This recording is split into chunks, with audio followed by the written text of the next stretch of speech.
Aaron, thank you for joining us. We really do appreciate your time today. Thanks, guys. Thanks for having me on. Yeah, absolutely. I think we probably have to start with what everybody's talked about with you. I know we talked about it yesterday with everybody, but obviously the injury situation, now that you have a stress fracture in your rib, can you kind of take us through that, like what you know, what you can talk about it, and where you're at this point? Yeah, well, with the injury, stress reaction or stress fracture, I don't really know the difference too much, but no, this is the first injury with something like that I've ever had, so that's kind of new to me. At first I thought it might have been a strained muscle or something muscular, which to me is not really a big deal, but it was news. It was news to me with the stress fracture. I really wasn't expecting that, but just kind of felt it, I guess, a little bit more when I started to ramp back up. When my ankle was feeling better, when I started throwing the bullpens. I threw 2 bullpens, and my second bullpen before we left for Toronto, felt it a little more, but it went away, and thought everything was good. And then flew in and started hurting, so I knew kind of something wasn't right, and obviously trying to do treatment and everything and to get it right, and it wasn't really subsiding, so that's when we got the MRI, and so it came back as that, so which was a surprise. But things like that come up. Obviously it's been a long time since I've been on the IL, and obviously I never want to end up on the IL. I want to be out there pitching and like I usually do, but sometimes as ball players we hit these bumps in the road that we're not used to, and we gotta figure out how to get over them, and try to stay as positive as possible, and take rehab in a good way to learn about my body a little bit more, to learn about myself a little bit more, and just to really try to get this thing right, and hopefully it doesn't come back. And that's kind of my main focus. And since I have the rib thing now, I have a little more time for my ankle to get better, so I really want to get these things knocked out as quick as possible, but as smart as possible, so they don't come back. Now I know it's frustrating, right? But at the same time, you look at it and say, this isn't anything that's devastating. Like you're going to be back pitching again, and it's just a matter of just as long as they get healthy, then you will be back. Like we're not being wrong by saying we're going to see Aaron Nola pitch again this year, correct? Yes. Right. Yes. Okay. Yes. I'm very blessed. It's not a big injury. Right. It's something small, and probably I guess 2 months ish or so I'll be out, which is a long time, but it's better than a big injury. So I'm really grateful it's not that. Cool. Do you feel like there's any possibility where you can make a positive out of it, where like, all right, if the timeline, let's just use 2 months as like the mile marker, right? You come back and it's like, hey, I'm fresh going into late August, into September, into October, hopefully, right, for you guys. I mean, like, I guess it's actually twofold. One, what are you doing to stay sharp, like mentally? Like obviously you're doing all the rehab work, so right, like what does it look like to stay engaged in terms of the game planning, preparation, kind of keep yourself mentally sharp?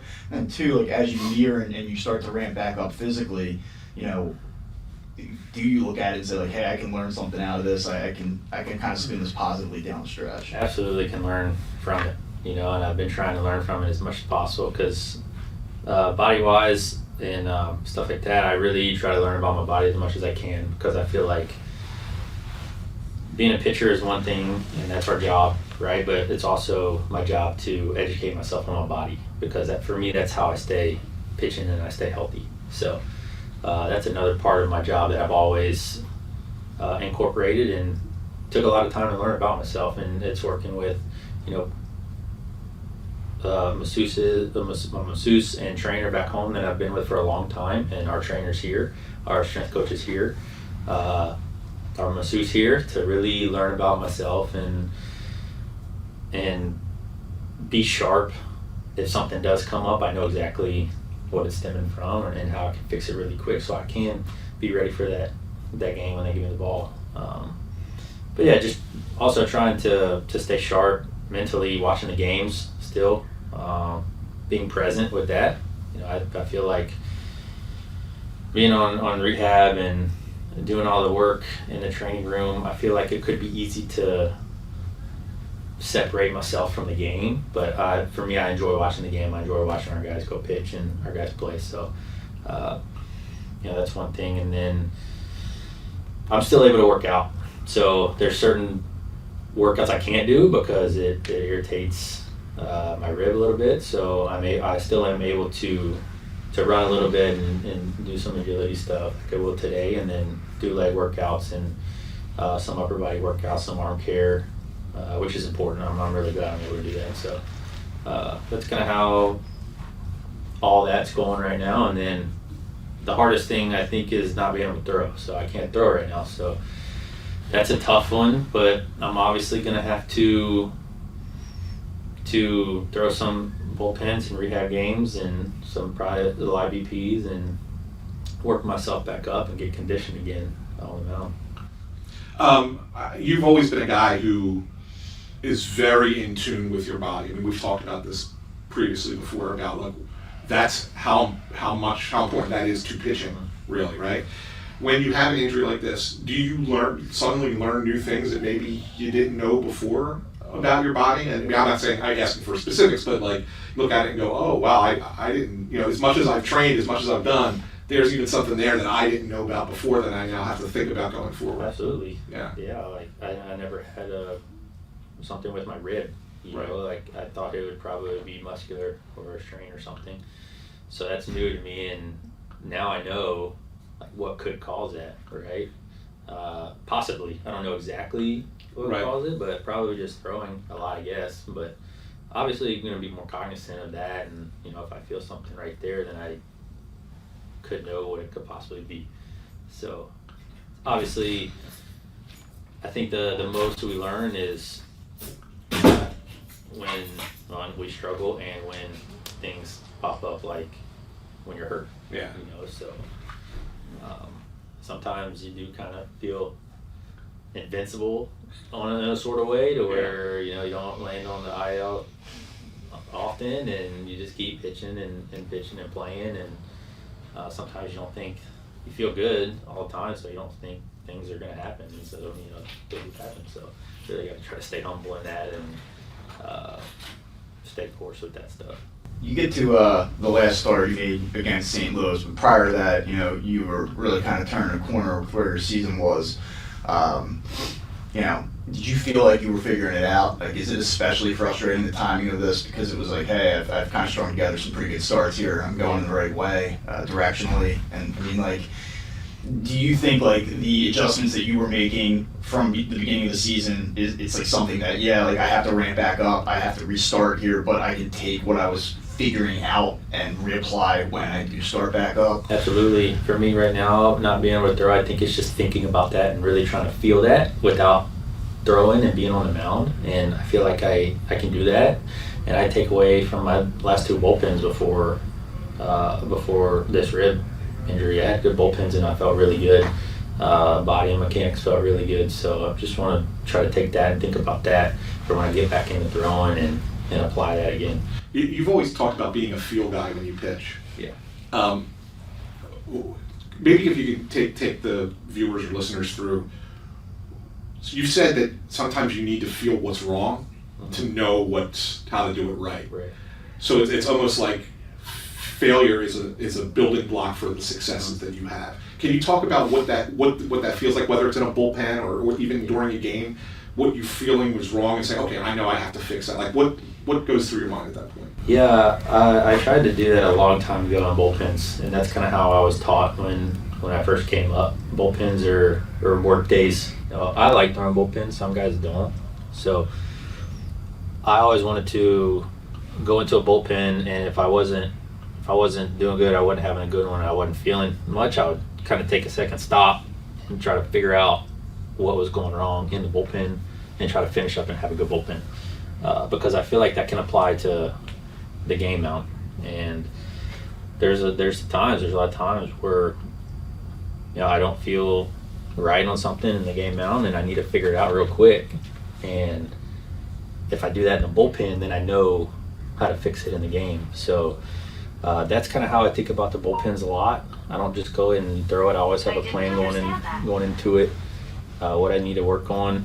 If something wasn't as sharp in the game before, I take it into the bullpen and work on that. So there's a lot of things that go into it, but there's times where I need to feel that wrong in order, and then do the right. I'm like, okay, that feels wrong. I need to X that out, and this is what I need to do. So for me, mentally, if I'm on the mound and I feel that, okay, that's wrong.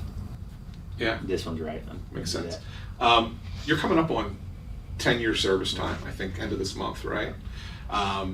You're the second longest tenured Philadelphia athlete. I think only Sean Couturier from the Flyers has been here longer. When you have downtime, and I don't, obviously you're in the middle of the season, maybe you don't think about these things now, but do you think about what it means to be tenured with one organization for that long? I mean, it doesn't happen in baseball anymore. It used to happen a lot more. I don't know, is there 6 or 7 guys now in Major League Baseball who have been with a team that long? Like, what is that? Do you think about that and what that means? Like, is that special to you? Sometimes I think about it. Yeah. It is special, absolutely. I'm very grateful that Philadelphia wanted to sign me back. Obviously, wanted to come back here, and I want to finish my career out here. And like you said, there's not many guys nowadays that stay with one team. It was more prevalent back in the day, and guys would stay with one team for a long time. Guys are playing, 18 to 20 years with the same team. Yeah. Which that's remarkable. But to be with one organization is awesome, and brings back a lot of memories too. I was coming up on 10 years, and I look back, and first time I ever stepped into the city of Philadelphia, it was a culture shock, and going through the minor leagues and meeting, some of my best friends that I've ever made and played with, going through minor leagues and those years up here, the rebuilding years. I've been through a lot up here, and I'm grateful to be able to be a part of a rebuilding era and a era to where we're winning. Getting to a World Series and not even coming last in the division. So Right. It's funny to listen to you talk about this because, like, as I was prepping for this, I read the Players Tribune letter that you wrote that was like published back in like 2019, Yeah, and you're talking about like your evolution in Philly and trying to get accustomed to the culture and all that stuff. And I mean, that probably feels like ages ago. I mean, that's before before the craziness of 2020, the runs that you guys have gone on. I mean, it's like part 1, and this is like part 2. You still have the camper on the truck? Is that still happening? You're talking about having a camper? Actually, it's in the van. I gave it to my brother. Okay. I have a van now. The camper. I remember writing that. I remember sitting down and writing that little story type thing, and it's crazy, man. Like, this is my second home, and obviously spent a lot of my career here, and it goes by quick. Gosh, it's going by quick, and it's just wild how early on up here guys were kind of just coming in and out. We were rebuilding and getting guys in, they would come out, getting more guys in, come out, and then 21, 22 hit, and they were kind of like same group of guys that's starting that kind of trend. Did you see it coming? Like in 2021, you're missing as a team. Did you feel like we're about to put this together? I think at 19, when we got JT and Bryce came, like, okay, this is different. And then obviously 20 was weird, and then 21 we're better, and then 22 we got more guys in, and then went on that run and got really hot, and that kind of set the stage. I felt like. But when you think back about it, and you look, like you said, you've been here through the bad times, you've been here through the good times. Do you think, when it's all said and done, do you think about what legacy is going to be like for you? I mean, whether it's 15 years in one city, if there's a championship involved, if there's not, like, how do you want to be remembered in that kind of situation? I don't know. I haven't thought about that, to be honest with you. I feel like you'll always be remembered as a team if you win a World Series or a championship, and we don't know that. Teams that have won championships over here, that's obviously the goal. Right. That's why we play. And going through a rebuilding era and a non-rebuilding era, like you want to win, and we want to win, and guys will play their whole career and never win a World Series. They'll play 20 years and never win a World Series. Some guys will play their first year and win a World Series. So it's hard, but that's always the goal. Like, we want to win, and because the last championship I won was in high school. Right. But even that was, you win with a team and you're always close, and this is magnified times 100. Right. You win with a team in the major leagues or any other sports, football or basketball or hockey around here.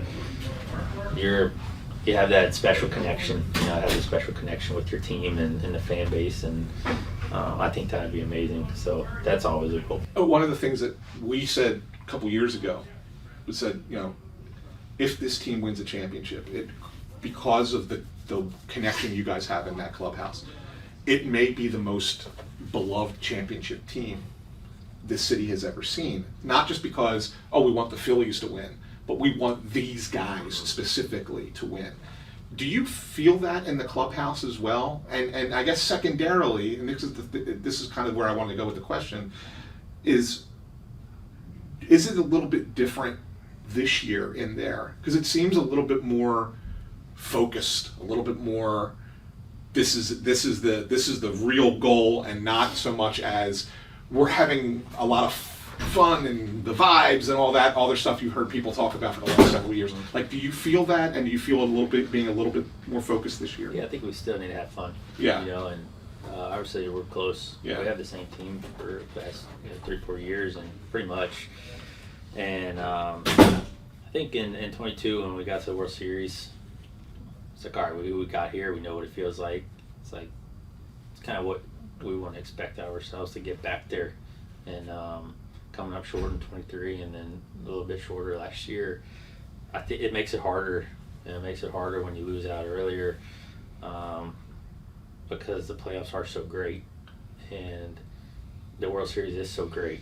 And I think it's more of a business part of it, to where we focus part of it. I mean, not a business part of it, but the focus part. It's like we want to get back there, and and did that work against you guys to a degree last year? Like, do you feel? I mean, we talk all the time. Like, we do a podcast, so I think probably 60% of the stuff that we talk about, if you guys listen to it, you'd be like, it's not how it works, right? Like, right. I'm sure. And so that being said, though, like, was there a little bit too much? Like, we got to get back. Like, I remember walking out of here, Game 7, the NLCS, and him and I walked out of the stadium together, and we were both in the clubhouse. And I remember looking at you, looking at some other guys, and I'm like, it's like they saw ghosts. Like, and I can't imagine the impact that had on you guys after losing that series. And like, does it almost work against you, where is it harder to stay in the moment and stay in the process in the day to day, because we got to get back? Like, do you feel that kind of did that happen last year? The second half kind of up and down, people made a lot about that, or was this all just nonsense that people like him and I talk about? Yeah, I don't think it was. As a lot of people know, when you get to the playoffs, everything's out the window. It's like a whole new season. It is what it feels like to me. And it's a long season, 162 games, of course. People always talk about, it's better to be in a wild card because you get hotter and you got that momentum going in the DS. But I've been in both. We've all been in both. And yeah, wild card's great, but you can also lose in 2 games, right? And not even get to the DS. So yeah, you want to win your division for sure. That's the way I look at it. Is there something said about being in a wild card and having momentum going in DS? Sure, if you win it, and we've been lucky enough to win our wild card games. But I think winning the division last year, I think, is better, because you're for sure going to the DS. And yeah, the Mets played really good. They obviously had momentum going in from the wild card. What does that feel like? Like, we talk about momentum, is it real? Do you just know? Or are you looking at somebody across the clubhouse and going we're gonna get these guys today? What does Momentum that is feel real. like? Absolutely. Momentum is real in the playoffs. Momentum is real during the season. It's real in every sport, I believe. And some guys might think about it different, but you do feel kind of like that when you're going into a game. But there's no guarantees. Anything can happen in the playoffs, anything. And that's the beauty of the game, and that's why every pitch matters, every run matters, everything matters, and it's all heightened a little bit more. And that's why it's a beautiful thing. And that's why the playoffs are the best. And hopefully we get back there and have a good rest of the season, and obviously hopefully win a division again, and then go from there. One of the things I wanted to ask you about, as it's been made so many times, people said, well, the best thing about Aaron is he's a durable pitcher. He gives you're going to get him out there every start, obviously pre-injury. Is that also, is that, as much as that's a blessing, is that also a little bit of a curse in the sense that the way that the game has gone now, so many pitchers rely on velocity, and you're not a big velocity guy, and every one of these hitters, or most of these hitters, have seen you 40, 50 times at the plate. Like, they kind of know what you're going to do. You kind of know what they're going to do. Like, how does the strategy for you change, knowing a guy knows who you are and how you're going to pitch? It all goes down to execution. Right. And, that's one of the things when you do pitch a lot. You face teams a lot. You face guys a lot. But that also, makes it fun at times, because now you got to figure a different way out to get them out. And it's challenging sometimes more than others. But that's part of it. That's part of the game. That's part of me wanting to pitch every time, and putting a lot of time into keeping myself healthy and going out there. And velocity very prevalent nowadays, and there's sometimes I do wish I had that a little bit more off on it in games when I need it. But you look at Ranger last night. Yeah. He's barely hit 92, but he's throwing 4 pitches for strikes and strikeouts, and getting like the weakest contact I've ever seen him get. And it's just because he's so good at adding and subtracting and keeping that ball off the barrel, man. And he's going deep in the games, and that's what we saw from him, especially the first half last year. He's just rolling, and he's got all his pitches working, and he's pinpointing with a lot of them. So it makes it a little bit harder when you, like for me, when I'm not having to command, because when you do lead balls over plate nowadays, guys have seen you more, and they're not missing that much over the plate. So it's a happy medium. How much we got here? Like 5 minutes. I was very cognizant of your time. Appreciate it. Plus some quick hitters here. Go ahead. Want to do that? Go ahead. LSU guy. You dialed in the College World Series at all? Not yet. No, not yet. Now, are you I don't know, 2-time SEC Pitcher of the Year and all? You college football guy? I used to be. Really? I haven't really been much. Haven't been much. Got your team. I was getting ready. I'm a huge college football guy. Big SEC football guy too. Total fraud. I've been down there, everything like that. I just love it. So I was geared up to ask about LSU, Clemson. Yeah, college football's great. When I was there, I was big into it, obviously, and then my first few years out of college, I was big into it. Just because I still knew guys over there. Right. Same with baseball too. But yeah, I want to watch the College World Series. I think it's the most underrated tournament or playoff or whatever. College World Series? Yeah, I think it's so crazy what happens in the College World Series. It's great, yeah. And the intensity of it. Like, you just watch these games, it's like, man, if you're not watching, you don't know what you're missing. Like, how cool. Where are you at on the theatrics of baseball? I see it. I used to be a high school varsity coach, and I wanted my guys to talk a little bit, as long as it was within reason, you know. And I know you're more on the quiet side, but I mean, you watch college baseball now. I mean, it's crazy. I mean, it's all over the place. Guys are screaming at each other, yapping, pounding their chests, flipping bats 40 feet into the air. I mean, like, what's your thought on all that? It's really different. It's really different than when I came up. I had coaches that, you know, I feel like taught us how to act and, you know, respect the game and respect your opponent. Yeah, theirs was yapping from dugout to dugout every now and again, but, you know, not every game like it is going on now, every game. And do you think it's changing the major league level at all? Like, is that trickled in, like, with the younger players, or is it kind of like, now once you're up here, people say, hey, real quick, like, you got to do it the right way? I feel like you don't really see it much up here, you know? And, I mean, it's definitely drastic from the major leagues to college right now. You know, major leagues, you don't really see it that much, especially, like, the talking and stuff. But the college game right now is, you know, I don't know if that had to do anything with the new portal or the NIL money and stuff like that. Maybe. To a degree. Yeah. So, I don't know. I'm glad I got out of college when I got out. So, yeah, I don't know if I can see Aaron Nola out there on the ground, the guys pounding his chest and flipping the bat. Yeah, I don't know what that would look like. It just wasn't my. It's not my thing, honestly, and it wasn't back then. And I grew up watching kind of the older school guys and my brother go to LSU, and like that stuff never happened, you know. Are you when you have downtime during the season, obviously now being injured, maybe you have a little bit more. Do you watch any? Are you like into any shows on TV? Are you streaming anything that's you should recommend to people? Or honestly, ever since I had a kid, I haven't hardly watched TV at all. I hear that. We don't even turn the TV on in our house. I hear that. Every now and again, I watch that show Alone.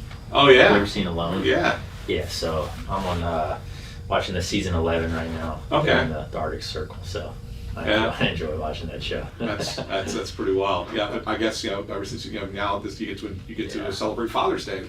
Yeah. So happy Father's Day to you. Happy Father's Day. Yeah, we all get to celebrate that.